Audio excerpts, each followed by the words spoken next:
Hi everyone, welcome to my YouTube channel Ganga Telugu channel. ఈరోజు ఈ వీడియోలో కమ్మనైన పెసరపప్పు గారెలను ఎలా ప్రిపేర్ చేసుకోవాలో చూపించబోతున్నానండి. ఒకసారి మీరు కూడా ఈ విధంగా ట్రై చేసి చూడండి, చాలా బాగుంటాయి. ముందుగా ఒక గిన్నె తీసుకొని 2 కప్పుల పెసరపప్పుని యాడ్ చేయండి. పెసరపప్పుని సాయిపప్పు అని కూడా అంటారండి.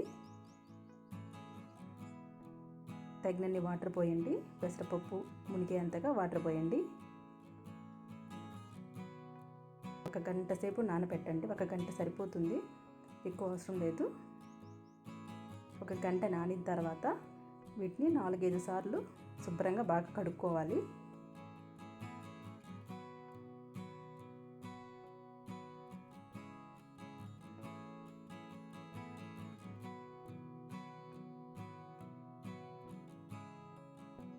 నాలుగైదు సార్లు శుభ్రంగా కడిగిన తర్వాత వీటిని చేత్తో ఇలా జల్లించుకోవాలి, రాళ్ళు ఏమన్నా ఉంటాయేమోనని.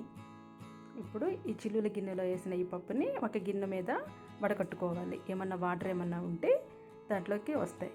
మనం గ్రైండ్ చేసుకునేటప్పుడు ఒక చుక్క వాటర్ కూడా ఉండకూడదు, అందుకని ఈ విధంగా మనం వడకట్టుకోవాలి. ఒక 4-5 పచ్చిమిరపకాయలు, మీడియం సైజ్ ఉల్లిపాయలు 4, ఒక చిన్న అల్లం ముక్క తీసుకొని పెట్టుకోవాలి.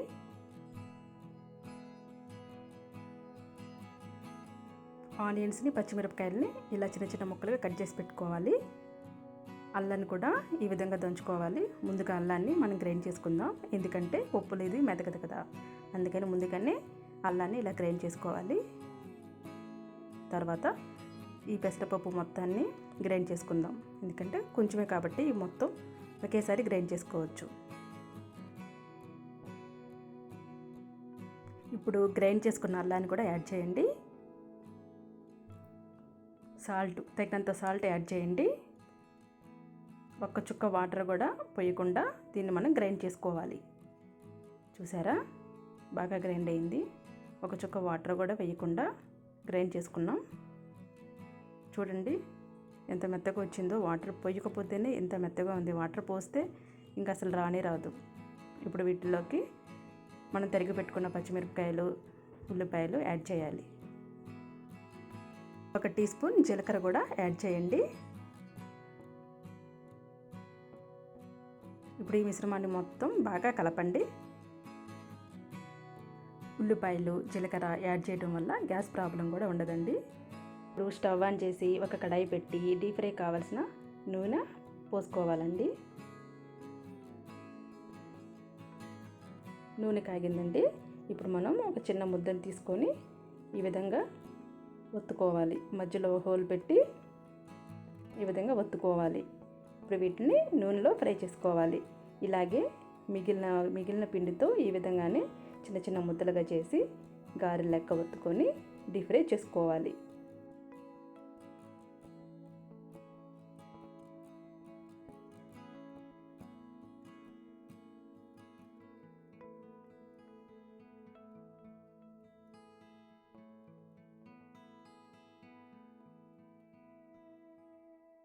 ఇప్పుడు వీటిని 2 వైపులా తిప్పుకొని మంచిగా గోల్డెన్ కలర్ వచ్చేంత వరకు ఫ్రై చేసుకోవాలండి.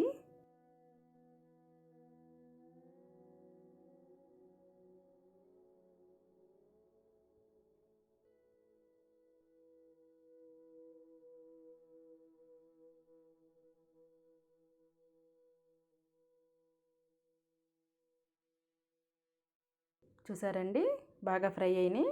ఇప్పుడు వీటిని మనం ఒక ప్లేట్లోకి తీసుకుందాం,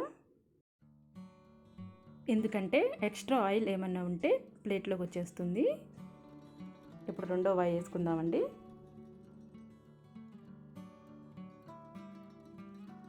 ఇవి కూడా మంచిగా ఫ్రై చేసుకోండి. 2 వైపులా గోల్డెన్ కలర్ వచ్చేంత వరకు ఫ్రై చేసుకోండి. ఇవి కూడా అయిపోయినాయండి, చూడండి. ఇప్పుడు వీటిని కూడా ప్లేట్లోకి తీసుకుందాం. చూసారా, మన పెసరపప్పు గారెలు రెడీ అయిపోయినాయి. మీరు కూడా ఈ విధంగా ఒకసారి ట్రై చేసి చూడండి. మీకు కనుక మా వీడియో నచ్చినట్లయితే ప్లీజ్ లైక్ చేయండి, షేర్ చేయండి, సబ్స్క్రైబ్ చేయండి. Thanks for watching. మరొక మంచి వీడియోతో మళ్ళీ కలుద్దాం.